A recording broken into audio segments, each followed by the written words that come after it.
candidacy to go to Congress. So please, you are welcome. Let's hear your story and tell us what some of the leadership lessons you would want us to pick as African people, young people, to set the blaze in every area we find ourselves. Thank you. Be able to make sure I'm answering what questions you have and talking about what's top of mind for you guys.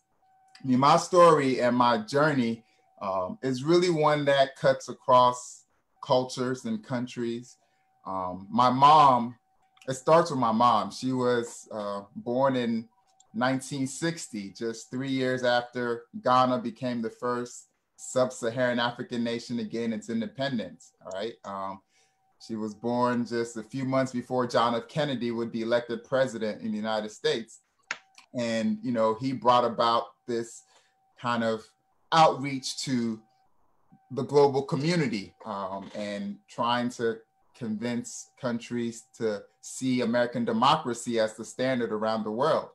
You know, my mom came of age in the 1980s when Ronald Reagan was president, and he was also preaching an America that was a shining city upon a hill, right? One that would have, even if it had doors, those doors would be wide open to those who were, you know, bold enough and courageous enough to ascend to its shores. And so my mom growing up was dreaming. She was one of 9 kids. The family was from Ejisu Bisianse in Ghana.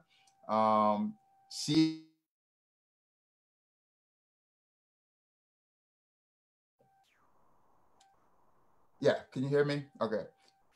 So she was born in Accra. She's one of 9 kids. And her goal is to go to America, this land flowing with milk and honey. If she can just get there, nothing will be impossible for her, all right? And she can fulfill her dream. And she wanted to become a doctor.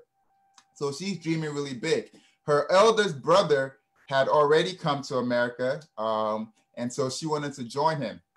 She applies for this visa lottery. As you know, the visa lottery is a part of the American immigration system. There's a limited number of visas globally that America allows. And so if you're fortunate enough to win this visa lottery, you get to come here and get a green card and work and go to school and build a life for yourself.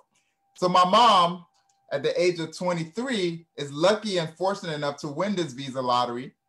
And she travels the 5,000 miles across the Atlantic to arrive right outside of Washington, D.C., the capital, in Alexandria, Virginia.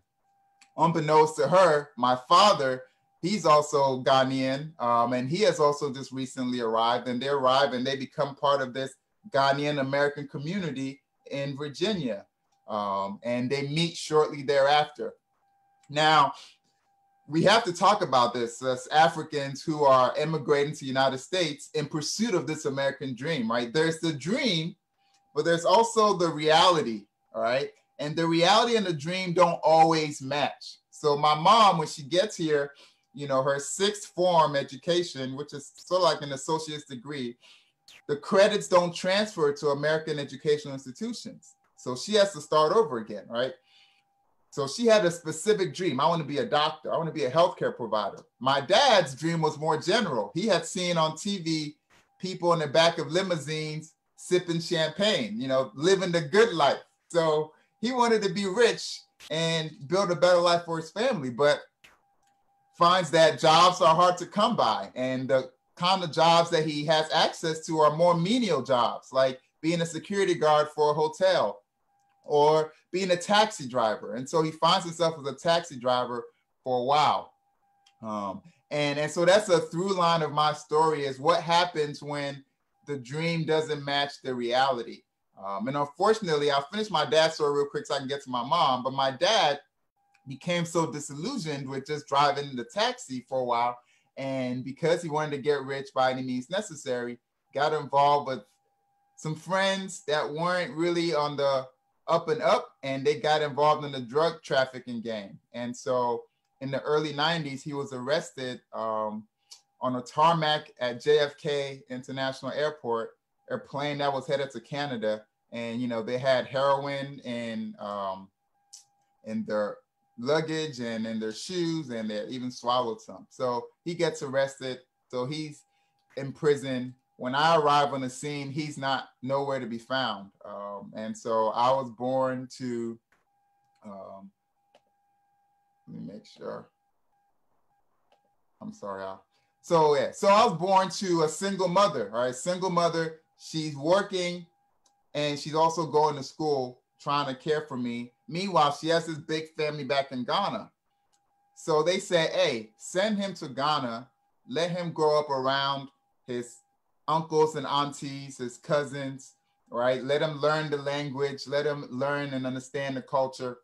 And when he's old enough to fend for himself, he can return to the States. So that tender age of 2, my mom makes that gut-wrenching decision to send her son to Ghana to live with relatives. And so I grew up in Ghana from age 2 to 10. And it was a joyous upbringing. I lived with my auntie and my grandma.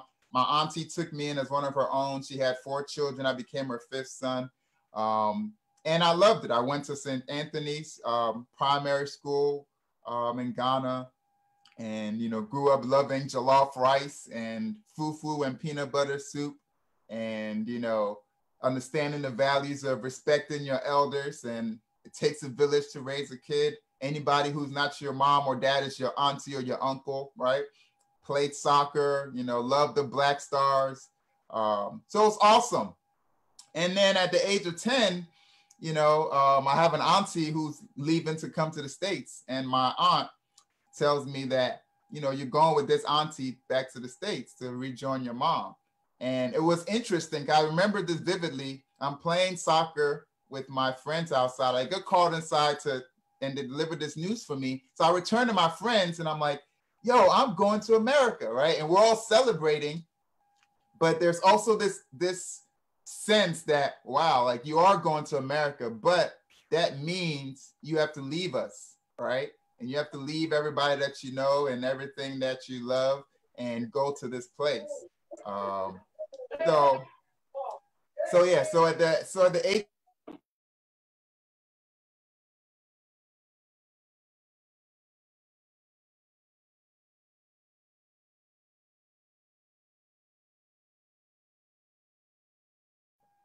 I keep getting muted. So my mom, unfortunately, suffered a stroke, right? And she was a couple of credits away from getting her degree in clinical technology. This is part of the immigrant story too. You come to America, you know, okay, fine. The dream is not as easy as you thought. Money doesn't grow on trees. You have to work hard. You have to grind, all right? But the stress can take its toll, right? Working multiple jobs can take its toll. Some people work the graveyard shift, you know? In this coronavirus environment, we're finding out a lot of African immigrants, right, are on the front lines. They're working in nursing homes. They're working in hospitals. They're working in these, you know, these jobs that are so essential, but don't get credit, you know, for being essential and valuable. So my mom was one of those frontline workers. She was a certified nursing assistant at the time. And the years of stress finally caught up to her. So unfortunately, she suffers a stroke. The whole left side of her body becomes paralyzed. She spends 4 months in the hospital, right? Isn't able to afford the health care, becomes bankrupt, and the family decides it's best for her to go back to Ghana to recover and be taken care of by family. So at the age of 14, I moved in with my uncle, who's also a taxi driver. You know, I'm moving with him and his family, and he supports me through my high school years, you know? But meanwhile, my mom, living in Northern Virginia, she's made these sacrifices for me to be able to go to these great public schools. So we have a great public school here in Fairfax County Public Schools in Virginia. I have great teachers. They keep telling me, hey, Kojo, you have great leadership potential. Great. And that was a word that they continue to say, great leadership potential. And I didn't really know what that meant, but it stuck with me. All right. And so when it came time to go to college, you know, I left my uncle's house. I packed my stuff into 2 trash bags. He dropped me off on the campus of Old Dominion University in Norfolk, Virginia. And I was off on my own. And but I was determined to understand what exactly did leadership potential mean, and what did my teachers see in me for them to tell me I had this potential, right? And so I went to college with a question: what is leadership potential, and what is purpose, right? There's a sense of purpose. Before my mom left to go back to Ghana, she the only thing she knew to give me, you know, this son of hers who doesn't have his father in his life and now his mom is about to leave, was a Bible. And she said, hey, son, this is my Bible. I'm giving it to you. Read it every night before you go to bed. And I'm like, Mom, this Bible is confusing. I don't know what you're talking about. She just said, just read it, you know.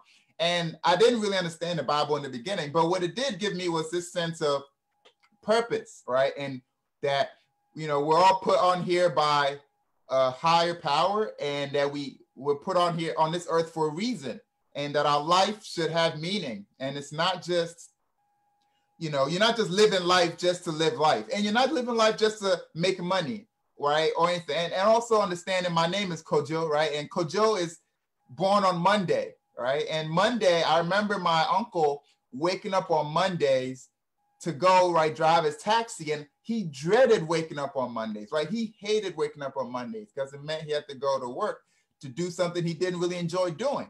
And I was like, my name is Kojo. I was born on Monday. I have to enjoy Mondays, right? I have to be working at something that I enjoy doing. So I'm going to find that. I'm not just, and you know, it's interesting. There's a lot of layers to this. So I'm a senior. I'm thinking about going to college, and my uncle tells me, he sits me down, he says, Kojo, listen, America it's first of all, it's not your country, okay? You come from somewhere else. He said, you're Black and you're African. That's double jeopardy, okay? He said, America's a racist nation, so you're saying you want to be a sportscaster or you want to be a sports agent. All these dreams you have, put it out your mind. Do something technical, all right? Go be an engineer, because if you're an engineer, nobody can doubt your skill sets because it's you know, it's technical, right? You're gonna get a job even if they're discriminatory. They can't doubt your skill set. But if you go be a lawyer or a sports agent or sportcaster, like, that's subjective. Somebody has to like you to give you a job, and because it's a racist nation, they're not going to do that, right? So I'm a 17-year-old hearing this stuff. And of course, I don't know the full breadth of the world that I'm living in and going to be exploring. So I reject this. I don't want to make decisions about my future based on this boogeyman of racism. This is me as a 17-year-old, right? Why should I limit my options for my future based on the color of my skin or the country of my origin, all right? And my white teachers, I only had one Black teacher going through public school system. My white teachers are telling me I have leadership potential. So I'm like, Uncle, no, I am not going to do that. So I reject. So me and him got into like arguments and fights. I rejected his line of thinking. And instead of going to Virginia Tech, where I had a partial scholarship to major in engineering, I decided to go to Old Dominion, right, where I hadn't even stepped foot before. But it was my decision to say, I'm going to do this my way, in a sense, you know, rather than just going with that way of thinking.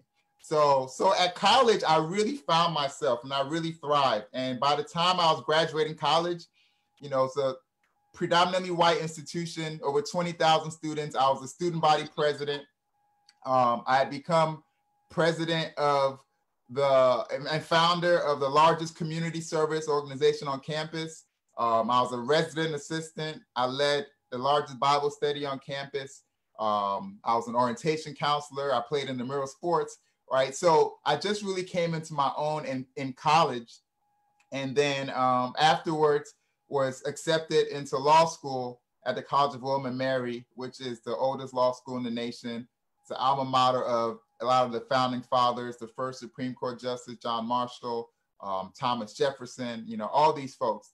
And interestingly enough, it's located 5 minutes from Jamestown, which is where the first slave ships landed when they came from, you know, Africa, you know, and Ghana, and the slave castles, and landed in the New World, right? And here I am all these years later, walking this campuses and sitting in the same classrooms where these guys sat. So it gave me time to really reflect on my journey and also on the kind of future that I wanted to have. And I went to law school, not necessarily because I wanted to be a lawyer, but I went because I wanted to do three things. I wanted to learn more about myself and what made me tick. I wanted to learn about the world and how it works. And then I wanted to learn about how I fit into all of that, right? And how I could have a constructive influence and impact on the world and, you know, build a better life for myself and my family and, you know, the next generation.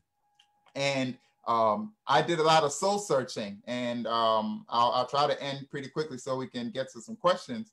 So it's a conversation, but you know, I think it's important to do soul searching no matter what you're doing. As a leader, you have to do a lot of soul searching. And what soul searching for me is simple as searching your story, right? Searching your story, which then means you're not an island unto yourself, right? You are born into a particular context. So I went to my parents, I went to my mom, and I started asking her these questions about her life and what life was like before I arrived, you know, and what kind of Ghana she was born into and what she was thinking when she was, you know, growing up and what caused her to make the decisions that she made.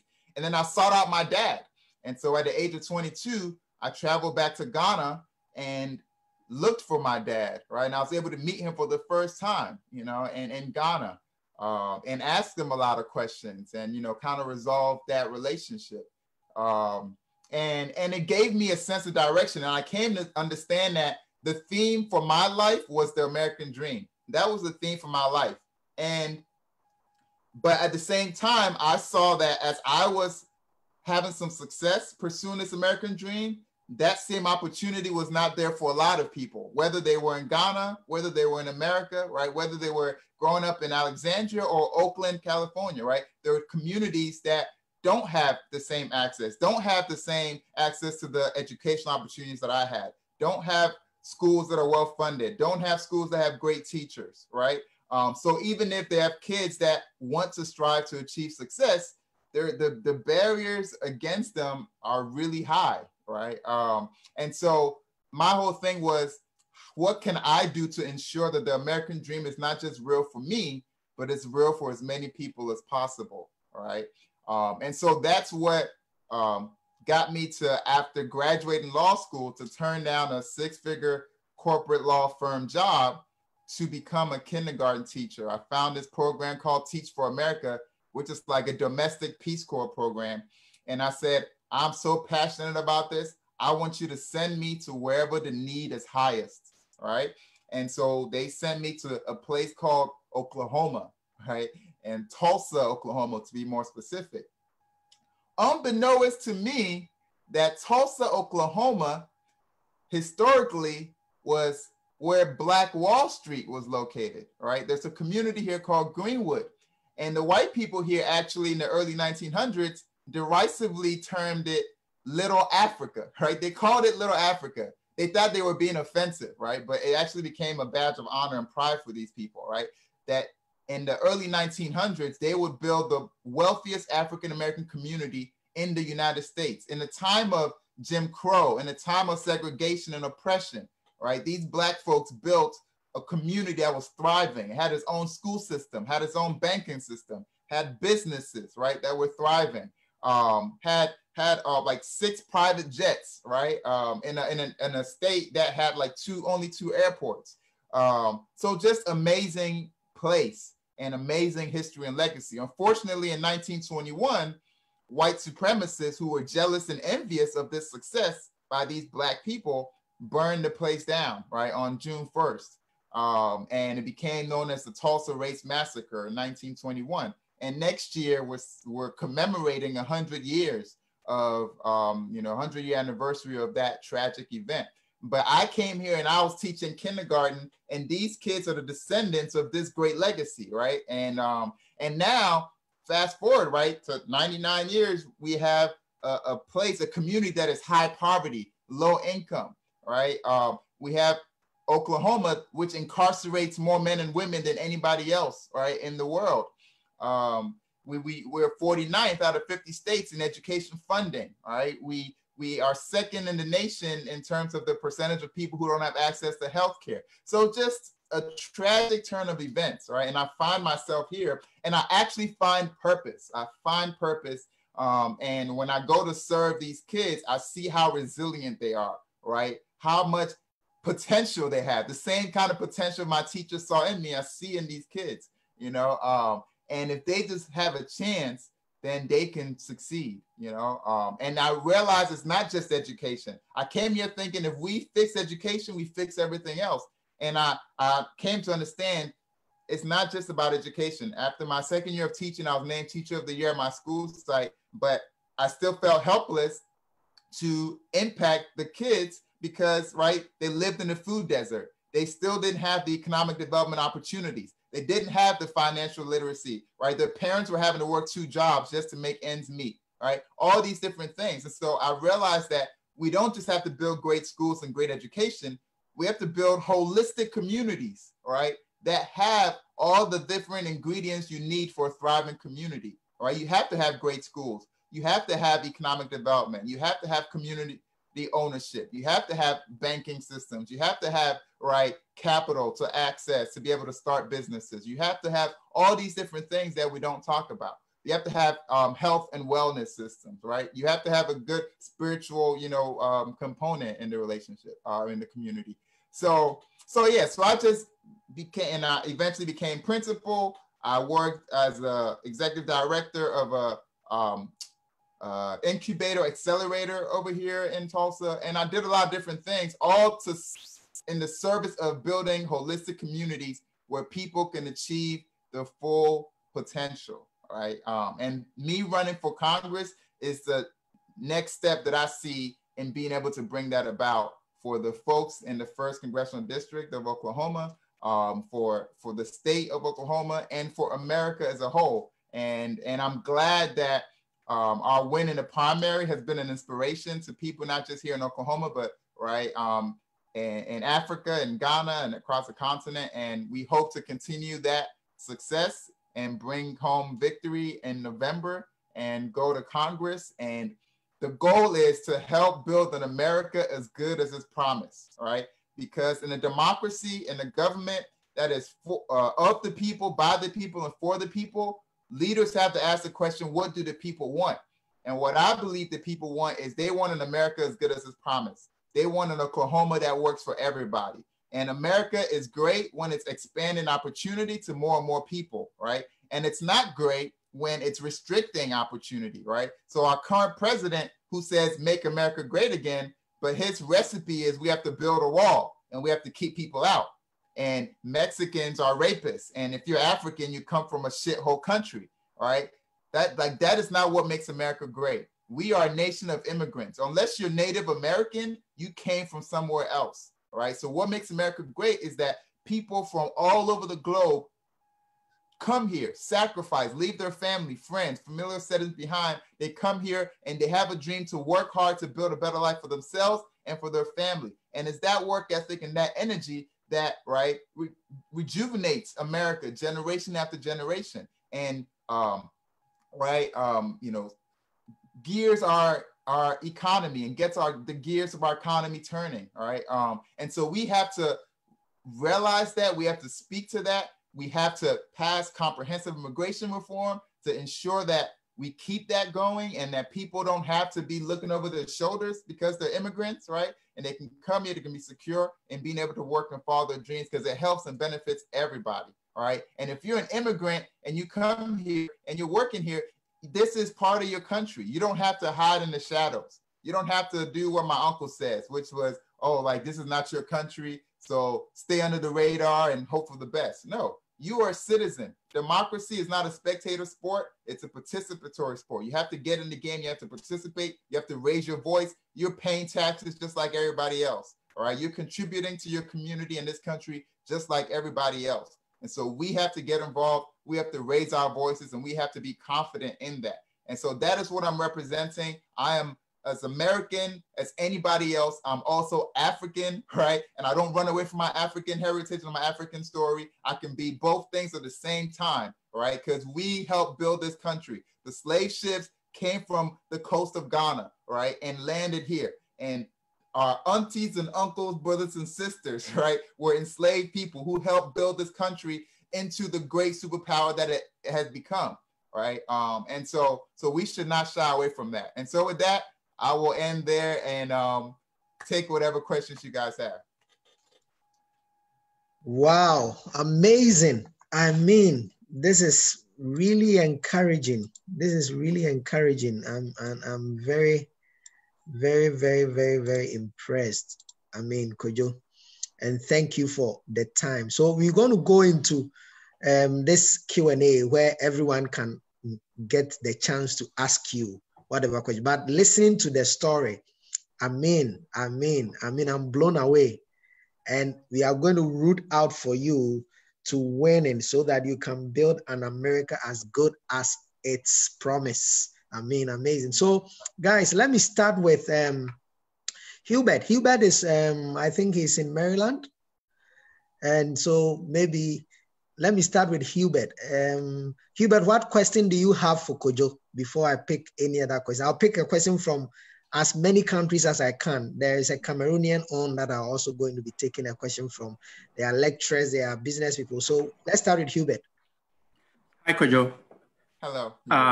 It was great when I saw you running for Congress, and I believe that you are an inspiration to Ghanaians and who are here who most of the time shy away from politics or they don't want to get themselves involved in the local politics. So I think you're an inspiration.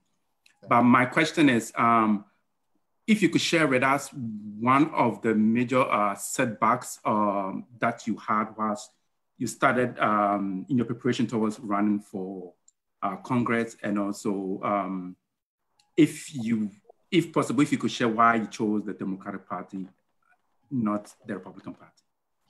Hubert, which state are you currently? I'm currently in Maryland. I'm in Severn, close to Baltimore. Right. So Kojo, kindly answer him. No, those are great questions, Hubert. So the first one, in terms of the setbacks, one is, well, before I even get into any setbacks outside of myself, the first setbacks are within yourself, right? It's, addressing this imposter syndrome. Like, am I good enough? Do I have the right experience? Who am I to do this, right? And so you have to really get within yourself to understand who you are, what your purpose is, why you're doing this, and overcome whatever imposter syndrome you might have. Because once you put your name out there, you're going to get that from other people. Who do you think you are, right? And why? Why would you even run for Congress? This is your first time running. What makes you think you can just skip over the line and, run for Congress? You got to wait your turn, right? And so you have that. And then once you get over that hurdle and people realize, oh, okay, you know what you're talking about, you have the intelligence and, the wherewithal to do this, then they start saying things like, well, I don't know if a Black guy can win in Oklahoma, or I don't know if he's a face that people can get behind, right? And so you have to overcome all that. And then in politics, it's all about, you have to go kiss the ring, and there are all these gatekeepers, right? And so, even though democracy is one person, one vote, and the people are the ones who go and vote, there are these gatekeepers who think that you have to come to them to ask them permission, all right? And they want to pull the strings and tell you what to do. So, so initially that was very depressing for me, right? But I realized, let me rely on the common sense that I have, right?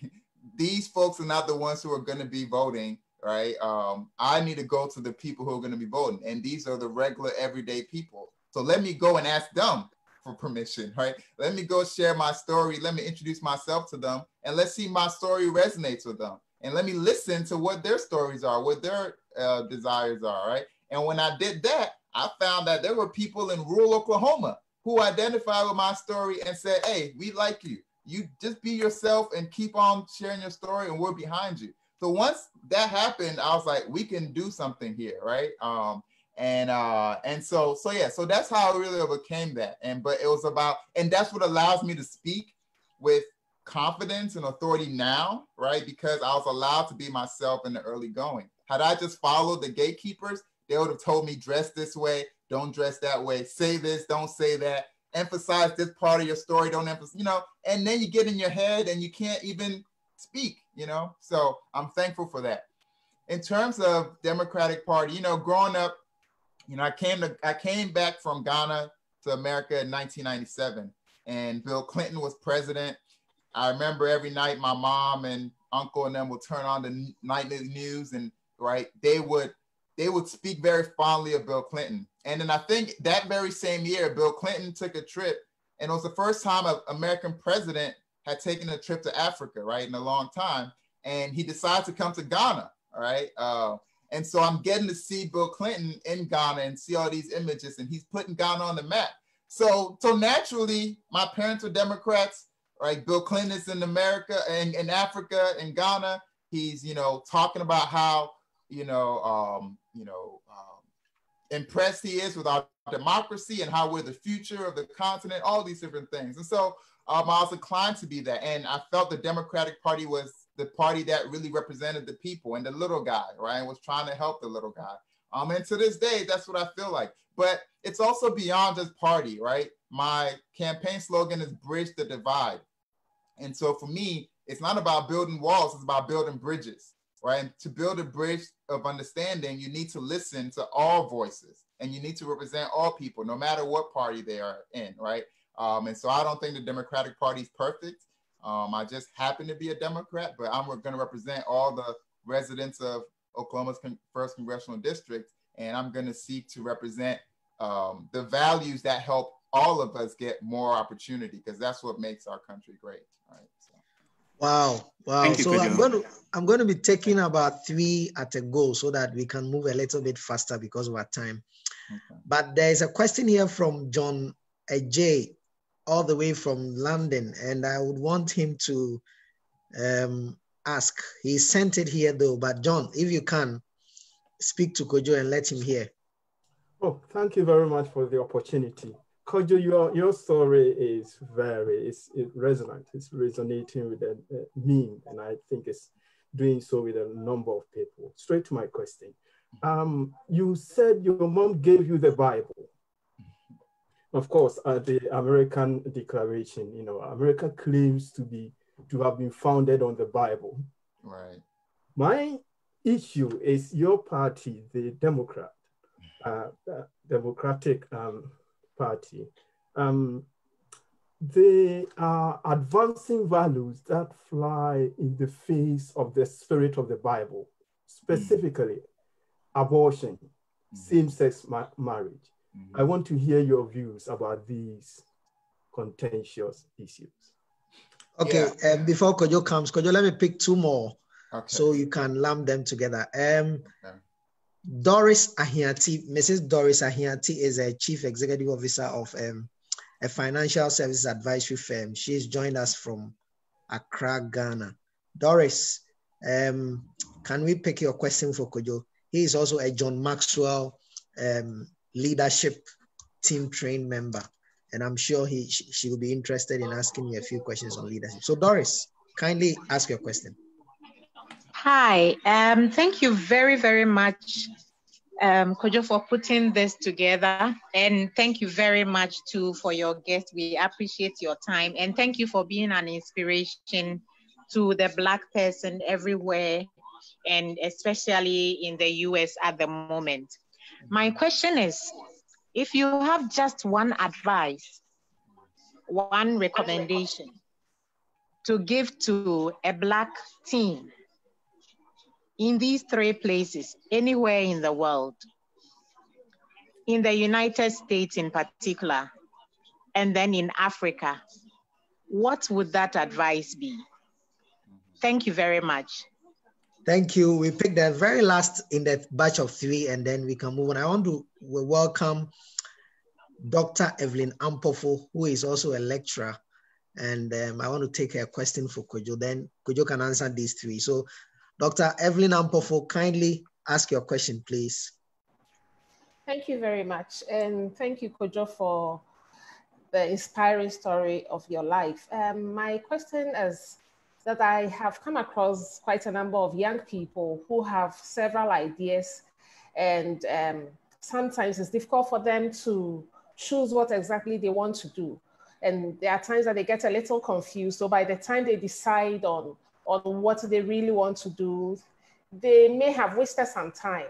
I don't know if you had that experience when you were with your uncle and the advice he gave to you, and how you were able to somehow find your way and get to a place where you feel that you are really fulfilled with what you are doing. Thank you very much. Wow. So Kojo, 3 great questions. Over to you, sir. All right. Awesome. I'll try to go through them fast. So John, your question. Now, people sometimes get it confused about America being a quote unquote Christian nation, right? Think the founding fathers were coming from, England, where there was a religion that was mandated, right? And so what they wanted was freedom from a king and freedom from religion, right? So even though a lot of them were Christian, quote unquote, the principles underlying the Constitution is that you're free in America to practice whatever religion you want to practice. The state will neither, endorse or mandate any particular religion. And so you even had folks like Thomas Jefferson who removed all the miracles of Jesus Christ from the Bible, right? And just thought it was a great story, so kept the rest of it. So I think that's the first principle we have to understand, all right? And Benjamin Franklin, one of the founding fathers, also said that if religion is good, it doesn't need state sanctioned power, right, to make it good, right, and to make it persuasive, right? And so we wanted to create a free marketplace of ideas where the truth can thrive, right? And that's one of the things that allowed America to become, right, the place of truth and a place where ideas can flourish, right? So when we talk about the foundations of the Bible, what you want is that a constitution that says, we're not going to persecute you if you're Christian, right? And you have the freedom to go out and convince with your soft power your fellow citizens, right, of the wisdom of your ideas and your way of seeing things. And if it is good and in fact true, you won't need government sanctioned power. You don't need the police force to come knock on people's doors to arrest them if they're not following your Christian values, right? We don't want that for anybody, because if Christians weren't in power and let's say Muslims became the one in power, name any other religion, Christians wouldn't want that happening to them either, right? So that's what it is. In terms of the Democratic Party advocating for things like abortion or gay marriage that you said, go against the Bible, that's not my viewpoint, right? My view, I'm a man of faith. I'm a Christian. When you run for office, you are swearing to uphold the Constitution of the United States, right? And your faith, as far as it informs your character and your integrity in office, right, then it's valid. But your goal is not to legislate the Bible with, Rome's power in a sense, right? Jesus Christ did not seek to use Caesar's authority to enforce his biblical, right, values and understanding. So that's what I would say. And so, for instance, I'll just throw one more thing out before I go to the next question. What I ask my Republican friends is, when it comes to government, you say that government is too big, that the long arms of the government should not reach into, right, our finances or into our homes and all those different things.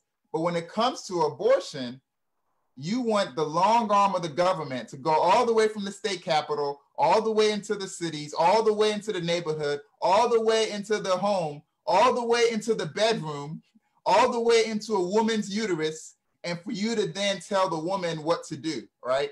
So how come there's an inconsistency there, all right? So when the issue of abortion is not necessarily whether, when does life start or when doesn't it start, it's who has the authority in that situation. Is it the congressperson that you elected, or is it the woman and her God and her minister and her doctor, all right? And so there are different ways to look at these factors. But anyway, I want to say this. These become wedge issues. A lot of Republican, I'll just say this, a lot of Republican, legislators don't really care about abortion. They just want to use the issue to drive a wedge, right, and divide people. Because you'll have these same leaders, there are text messages that are revealed from governors who are Republican, right, or congressmen who are Republican, and they end up cheating on their wife. Their mistress gets pregnant, and they're texting their mistress, you need to get an abortion, right? So during election time, they want to talk about they're against abortion, but when they cheat on their wife and get a mistress pregnant, they're telling them to get an abortion, right? Instead of having a conversation about using the law to ban abortion, let's actually talk about what do we need to do to reduce the number of abortions? What do we need to do? Why are people getting abortions in the first place, right? And what are the things we can do and possibly we can put in place to ensure that people don't get into a position to want abortions in the first place? And if we were to use the law to ban abortions, that would not end abortions, right? It would just be that either people would engage in, right, unsafe ways of having abortions, or well-to-do women, rich women, mostly white women, would just travel to Canada and get abortions there, right? And then you'll leave a whole group of, poor folks with, without safe, healthcare and means to be able to do these things. And so I think we have to have a more nuanced conversation about these things, and really ask the people who are advocating for these things, do they really believe it, all right? Last thing, evangelical Christians who claim to be, they're Republican, they claim to be for family values, all right? They claim to be for high moral character and integrity in their leaders, but went for Donald Trump more so than any other group, right? A man who's on his fifth wife, a man who cheated on this wife while she was pregnant with a porn star, tried to pay off a couple of porn stars, was caught on tape saying he grabs women by the genitals, right? And they let him do it because he's a star, right? Like this man who's just said a whole lot of things that are unchristian. He went to quote the Bible. He said 2 Corinthians, right? So they are supporting this guy. They're throwing the lot with this guy. I don't get it. I don't understand it. That is not Christian. It's not biblical, right? And last thing, Jesus Christ spoke more about the poor and caring for the poor than he did about abortion. When I read the red letters in the New Testament, I don't see anywhere where he's talking about abortion, although I believe in life, right? But his emphasis was more on poor people, right? And helping everybody get opportunity, than it was on these wedge issues that these folks try to make issues out of, right? So I just think those are food for thought for us. On the second question from Doris about advice to Black teens, I think a lot of times, especially immigrant, parents and kids that are maybe born here, your parents mean well. They worked hard. They care for you. They want you to do well. They're sacrificing, for you to have a better life. And so when you come to them with these crazy sounding dreams, right, of things that were not accessible to them, they may be accessible to you because you're going to school here or whatnot, or you're young and it's a different generation. So you're dreaming big. Naturally, they're going to balk at that, right? They're going to tell you to bring, come down to earth, and do something more practical, right? What I want to say is, the poorest person in this world is the person without a dream, right? And matter of fact, if you're a Ghanaian, if you're African and you left your country to come somewhere else, that was an audacious dream in itself, right? And so I think you have to understand where your parents are coming from and yet still dream big. You have to know that your job is not to just replicate what your parents did. Your job is to be 2.0, right? When Apple makes an iPhone, every generation is supposed to be better than the previous one, right? So you're going to build on whatever it is that your parents did and think about your life and your story and your arc in that line and connect all those dots. But at the end of the day, look, it's a tough world out there, right? And you're gifted and you're talented, but it's very hard to be great at anything. And it's especially hard to be great at something that you do not love, right? So if your mom wants you to be a doctor or your dad wants you to be a nurse or an engineer, if you do not love that, if you're not passionate about that, you are not going to be good at it. You're just going to be mediocre. And nobody celebrates mediocrity. We don't build statues to mediocre, right? You're not going to have a meaningful life if you're doing something that is mediocre. Don't limit your options, right, for your career choices just because of where you come from or just because of fear, right? There are Africans that have done immense things. I just talked to Dr. Thomas Mensah, who's Ghanaian, who's part of invented fiber optics, right? It has this big company in Atlanta, Georgia, right? You can go, whatever industry it is, you'll find Africans who've thrived there and succeeded there, you know? And so just because you haven't heard of them doesn't mean it's not possible. You can do research, you can find, you know, successful examples for yourself and dream big. And as long as you're committed to making it happen, it can happen, right? Don't just dream and just keep it in a dream and not work hard. If you really want it, if you're passionate about it, go for it and be committed to working hard to make it happen, and it can happen.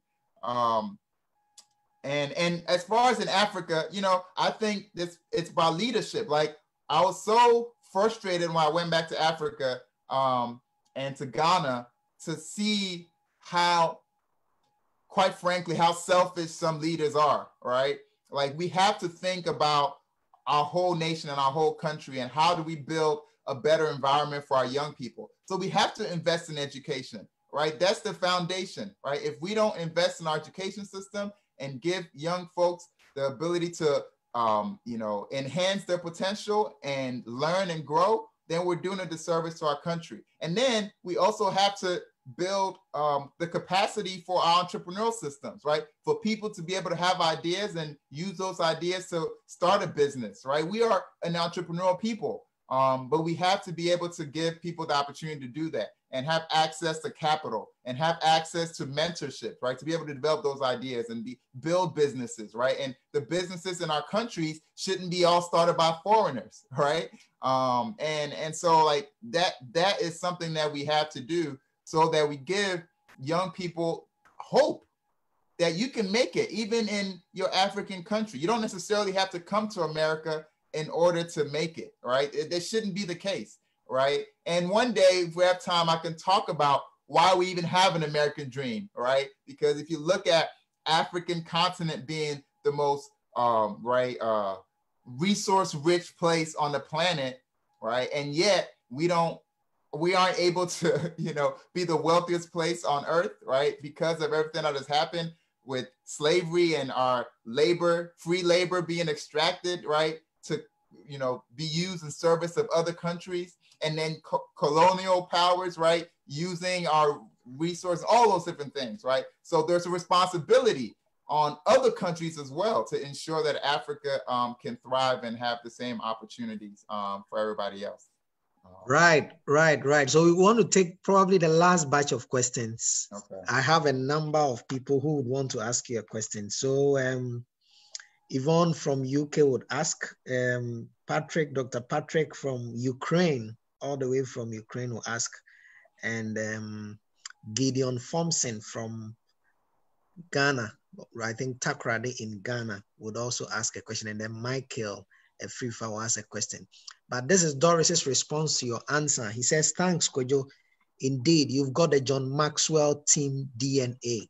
I wish you the very best. It's incredible what we make out of our rich resources. Thank you. So this is from Doris. He sent this text. So let me pick from the bottom, Michael Obiefrifa. Then right after Michael, we go to Gideon.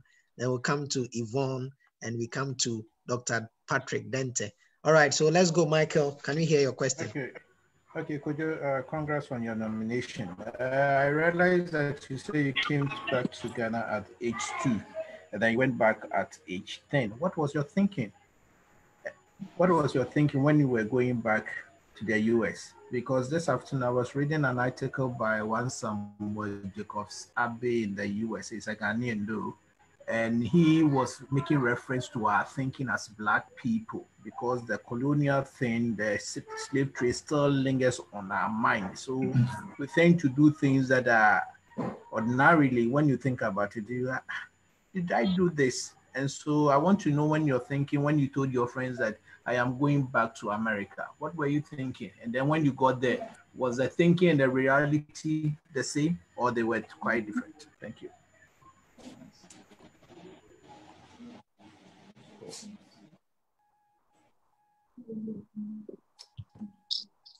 Richmond, I think you're on mute. You're on mute. Okay, thank you. So that was Michael speaking. Michael is an architect, and I'm sure he wanted to know about the change in mindsets from the time you were back and the time you left to the States. We are going to pick the second question for you, please.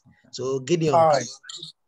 All right. Thank you very much, Richmond. And thank you to your guest. Amazing guy, hard guy by all standards. I already love him. I am already here with I do a lot of youth stuff. I'm here with some young guys and young, folks. My question to you, imagine, would you say that, you could reconcile that planning is an expression of faith in God? Did you really plan for this? Imagine you are in Ghana. Will you get to where you are?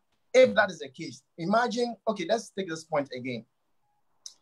If I believe you're going to win. If you win, how will you ensure that local business guys like us can connect and start building huge businesses, connect with other guys outside? How will you ensure such enterprise? Thank you. Okay, so to give perspective, Gideon too is an engineer. He works with the Volta River Authority in Ghana. They control the power sector, a big chunk of it, and he is into youth development as well. So that was Gideon. Let's take the third, then we can release Kojo to answer. And this is coming from Yvonne. Yvonne from London. She is an accountant and a banker. Yvonne, can we have your question for Kojo, please?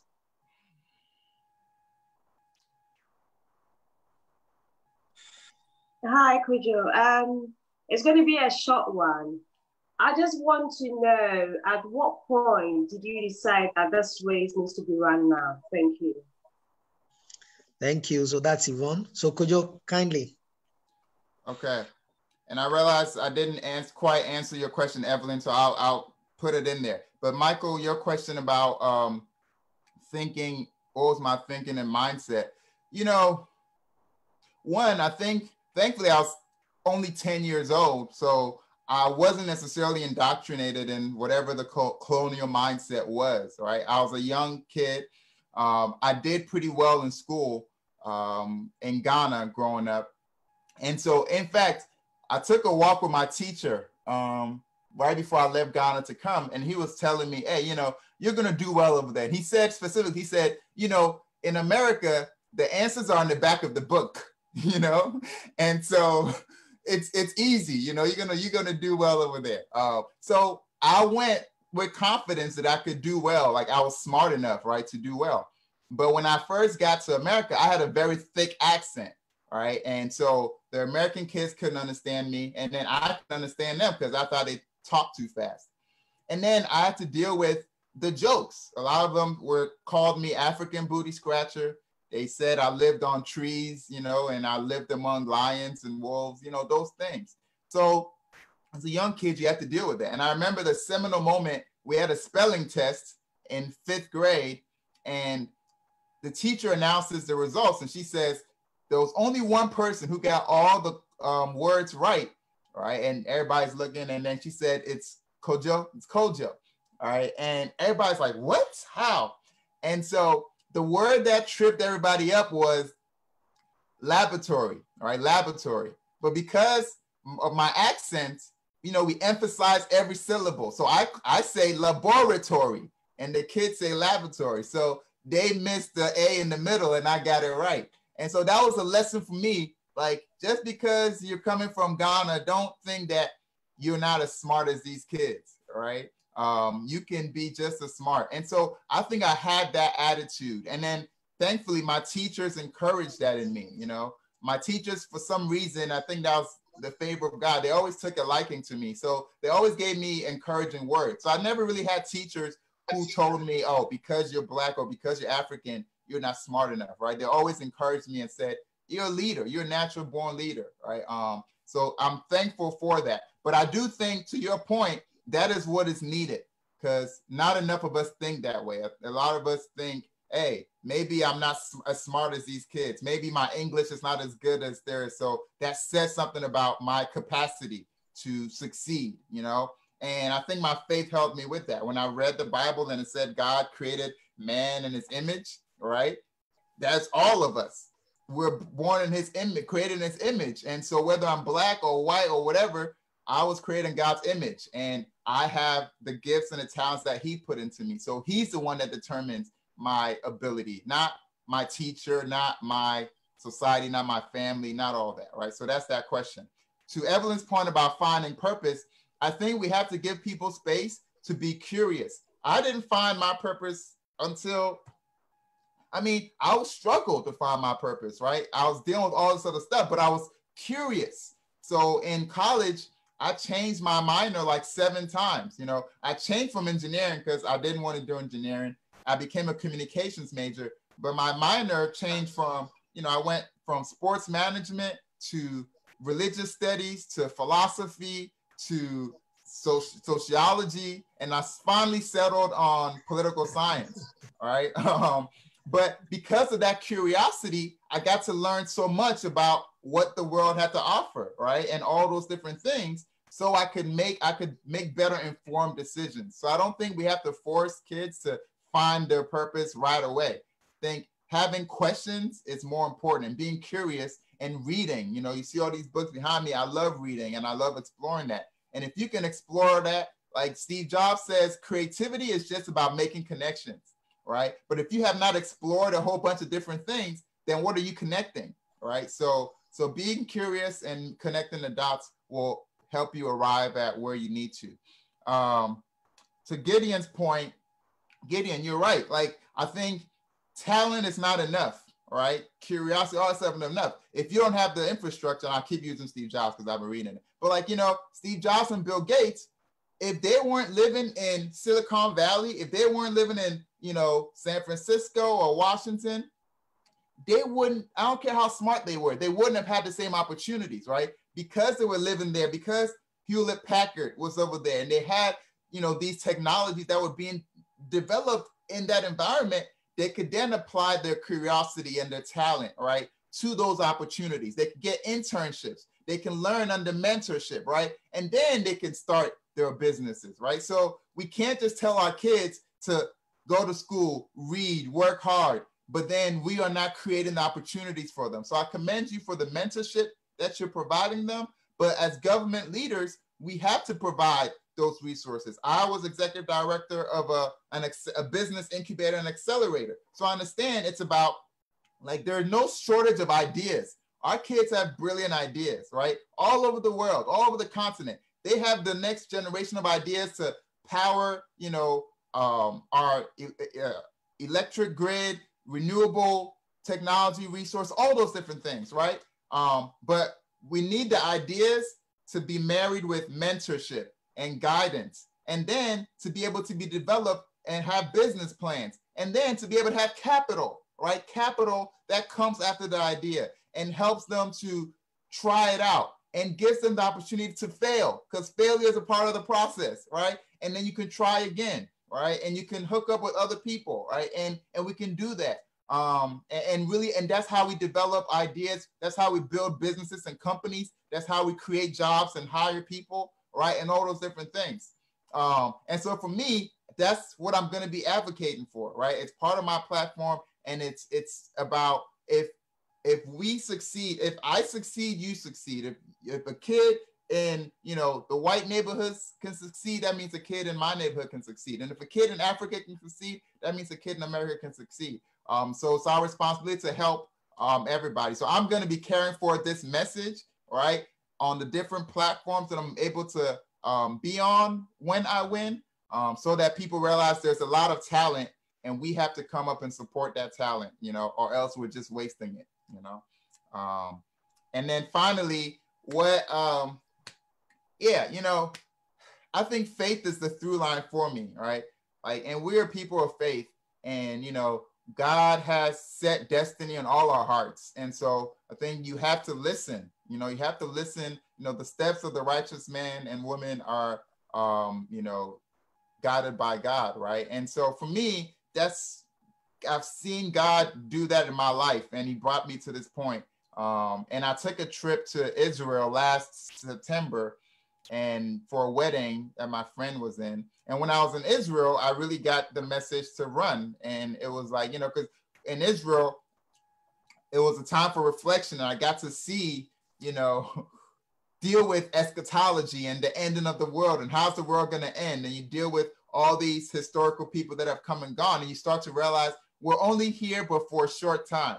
and the world does not revolve around us. And there's this unfolding history that's going on. So what are we going to do? What role are we going to play in this unfolding human story, right? And when you come to realize that, you lose your fear. You lose your fear. If you ask yourself the question, if I only had 20 more years to live, what would I do? How would I spend my time, right? You'll lose your fear of a lot of the things that you've been procrastinating on because you're scared you're not good enough. You're scared, the opportunity's not going to be there. And you say, you know what? I don't have that much time to be afraid. I need to do this. And I need to leave the world a better place than it was. I need to release all the gifts and talents that God has put inside of me, and so that I can die with peace. I can die not knowing that my gifts and talents are not in the graveyard, right? I don't want to make the graveyard the richest spot on the planet where all the dreams have gone to die, right? I want to die empty. So this is why I'm doing this, and I'm speaking my truth, and I'm sharing my story, and hopefully it inspires other people to do the same and to go after, the destiny that has been set in their hearts, and do it in service to mankind and to better our community and our people. Wow. I think now how I wish we could ask all the questions, but because of time, let me just pick the last batch, and then we can take the very final words. So I was just chatting with Evelyn, Dr. Evelyn Ampofo, and when you were speaking on your journey to be going to the law school, her daughter's achievement recently came to mind.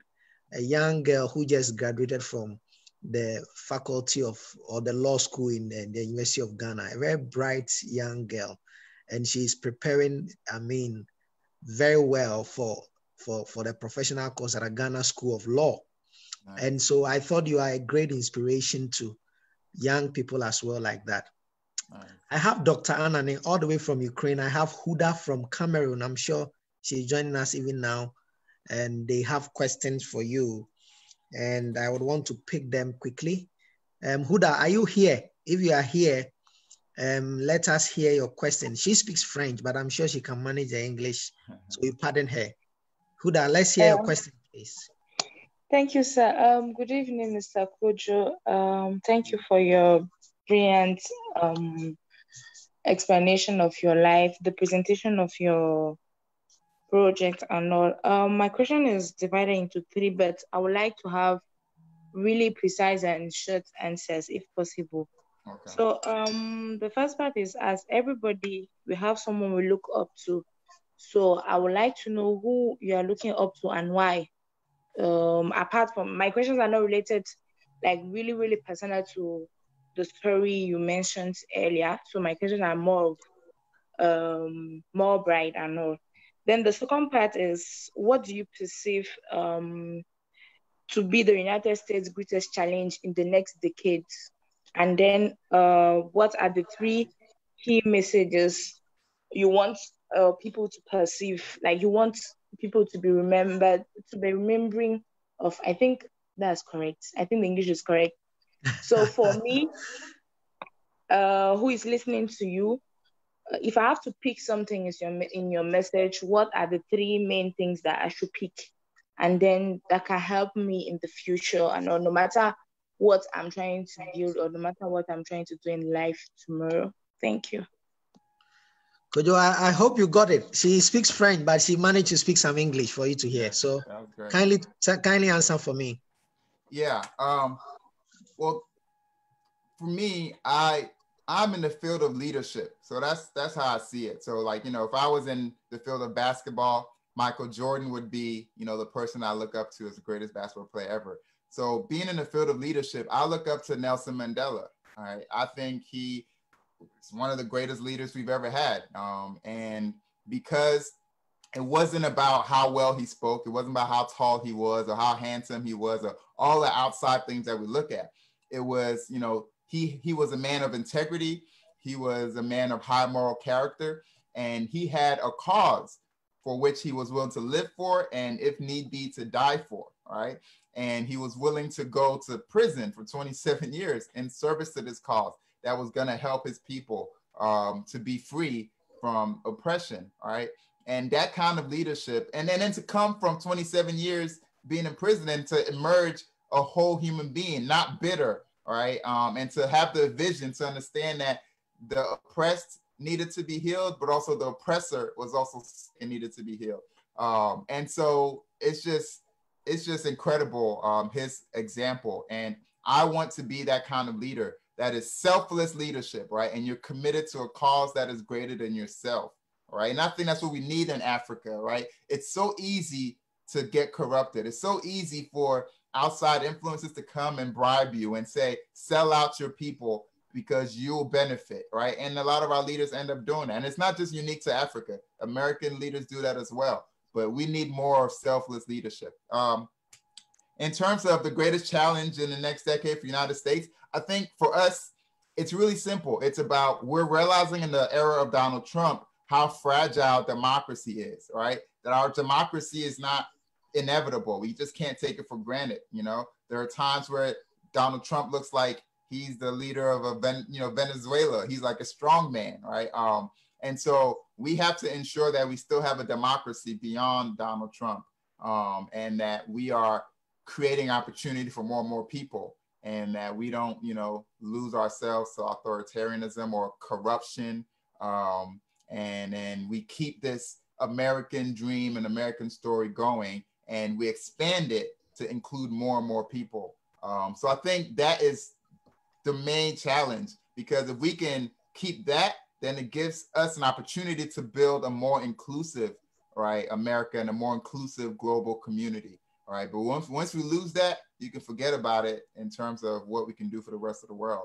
And then the three main things to take from my story is that,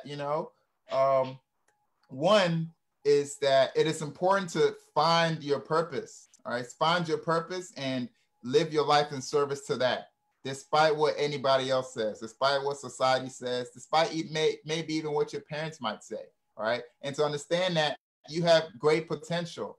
You came to this earth with gifts, talents, and abilities, right? Beyond what country you're born in, what your race is, what family you're born in, right? And if you commit yourself to that and you know that and understand that, you'll be an unstoppable force, and you'll overcome, the kids that get in are with, you are facing a lot of headwinds, right? But if you can overcome more than you think. There was a time where I didn't think I could be at this place that I'm at right now, all right? But like, you can overcome more than you think. And yeah, and so that's the message. And then once you become successful, your success is not just for you, right? Your success is for others. Your journey is for others, right? And so the lessons that you're learning, all of that is gonna help make somebody else's life better. So you don't walk through the doors of opportunity and close it behind you. You leave it wide open so others can also walk through, because you're no better or more smart or special than anybody else, right? So that's the message from me. Right, let me take the very last, and this is from Dr. Patrick Ananif, all the way from Ukraine. So Patrick, let's hear your question so we can end here. Thank you. Okay, hello, Kojo. It's nice to meet you, and thank you for all of what you've been saying so far. My question is, what kind of mindset will you tell someone who wants to be globally relevant to have, especially from someone who's from Africa, where opportunities are quite scarce? What mindset will you tell someone who wants to be globally relevant from that kind of environment? Yeah, that's a good question. Thank you. No, thank you for that question. I can relate to that. I grew up without my dad in my life, and then my mom, as you know, got sick, and I was in a place where I didn't have a lot of mentors, right? I didn't have access to these folks, and what changed my life was when I realized I can find it in books, right? And for instance, if I say I want to be rich, I want to be the richest guy in the world, right? Well, who's the richest guy in the world? At the time, it was Bill Gates. So I was like, well, Bill Gates or Warren Buffett. I don't have access to these people, but these people have written books, or there have been books written about them. And so instead of me thinking I don't want to read is boring, let me see books as if I was sitting across from Bill Gates or Warren Buffett, having a conversation with them and asking them questions about their journey, right? And using the books as a platform to think about these topics. And how did they do it? And how would I do it if I was them? How would I do it the same way or a different way, right? So books became that for me. So I became excited and I just started reading a lot. And I saw it as an interview. I'm about to interview Bill Gates. I'm about to interview Warren Buffett, all right? And so that really changed, and I found mentorship through books. And now we live in this 21st century information age in a global world. You have, hopefully the interwebs at your fingertips, right? And so Google can be your best friend. Wikipedia can be your best friend. YouTube documentaries can be your best friend. You can learn, right, about a whole host of issues. You can really learn about how the world works. If you want to be globally relevant, you can learn about the different things going on our globe, right? And how Singapore is changing the game when it comes to thinking about the future. All these different things. And that's what it's about, right? You don't necessarily have to be in Singapore. You don't have to be in Liberia. You don't have to be in Kenya to know what's going on there and who the players are and their story and their journey and how they got there. And you can learn all that and then think about your own life and how you can draw inspiration from them and use their ideas to shape your own path, right? And then do that and then make a plan for how you're going to be this globally relevant leader, all right? How are you going to go from where you are to where you want to be, no matter where you start from, and then start executing that plan. And in executing that plan, you're going to learn a lot. You're going to meet a lot of different people, right? And they say it's not what you know, it's who you know. Or I've come to realize is that may be true, but once you get to meet that person, it becomes about what you know. So let's say I meet Bill Gates, but I don't have anything to say. I don't have anything to share. Well, it doesn't matter that I met Bill Gates because I had no value to offer. So while you're not able to meet these people just yet, you should be learning and growing, all right? So that once you do get into those spaces, you have something to say. You have value to bring to the table, all right? And I truly believe in that. And so, circumstances are the instruments of the wise, right? They're the downfall of fools, but they're the instruments of the wise. And so that's a quote. So you should use the circumstance around you to help build you up, no matter how dire they are, all right? And hopefully our leaders get their act together and create better circumstances. But until then, you can use them to shape your own journey and become even better. Wow. So let me pick the very last from Uganda. But before I do that, this is from Evelyn. She says, thanks, Kojo. You are an inspiration indeed. My daughter and I keep talking about what she wants to do in future. And I have come to the conclusion that most young people do not have opportunities for mentorship. It is good to read about people, but much better when you hear them speak like you are doing now. Thanks for your time. So this is from a mother of a young woman who just graduated from the School of Law in University of Ghana. So I have the last person. This is from Dina Vance Ariganyira from Uganda. Dina Vance, you can ask your question, then you'll be the very last so we can close for today.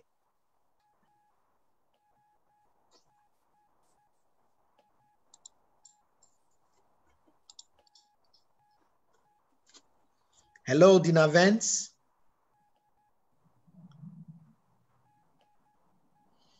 Okay, I'm sure he has a challenge. So, ladies and gentlemen, we'll be taking the very final words of Kojo. I am very inspired, particularly by his story. And it's an amazing story. I mean, I originally thought he was born with a silver spoon, maybe a golden spoon in his mouth. But listening to his story, he has really worked hard. And by the grace of God, he's attained this. If you are listening to us anywhere in Oklahoma, we are urging you to make this dream a reality because we believe it's going to affect the world. You can imagine the number of people this story is reaching now in more than 46 countries across the continent of Africa. You never know, he may be the next big thing to happen to the American nation and probably the world. You never know. So we are privileged to have you now that you're a nominee. So when you become a congressman and you move into the corridors of power, please remember that there was a day we hosted you, and you'll be our friend. So let's take your very final words, and we'll round it up. Thank you. No, well, thank you guys for having me so much, and I'm just encouraged by the energy, enthusiasm I've experienced from my, African brothers and sisters, and so many people have reached out, so many students, so many young folks, and I'm excited because when I was young, I was searching for stories like this one, and I wish I would have had more of that. So every opportunity I get to inspire and tell my story and encourage people, I take that opportunity very seriously. So thank you for giving me the platform to do this. And I'm running to represent the 1st Congressional District of Oklahoma, but also know that my story, right, resonates beyond just Oklahoma, right, and across this country and across Ghana as well. And so I appreciate it. If you want to find out more about our campaign, you can go to kojoforcongress.com, KOJOFOR Congress.com, and learn more. If you have family and friends and relatives in the States, whether it's in Oklahoma or in any of the other 50 states, encourage them to look us up and help and support us however they can so we can win this for all of us come November 3rd. But thank you guys so much. Also, my email, if you want to reach out to me, is kojo@kojoforcongress.com. So yeah, we can keep the conversation going. If there's anything that I can do to help, I'm happy to do it. So you can keep in touch with me that way too. Thank you. And thank you to your campaign manager, Adam. I mean, a great guy, and he works so hard. And look, I'm going to make sure that the 46 countries under our purview at Financial Literacy Africa, we can put ourselves together and make whatever we can do to support you in kind, in support, in cash, or even in propagation of these great candidates. And on social media everywhere, we are going to be part of your campaign, and we are going to drive to make it happen. Thank you so much. Thank you for everybody for joining, and we are grateful that you joined. Thank you, and have a good night if you are in Ghana. I'm sure it's afternoon, Kojo, in Oklahoma, yes? Yes. Thank you so much. Thank you, and have a good day. Okay. Thank y'all so much. See y'all.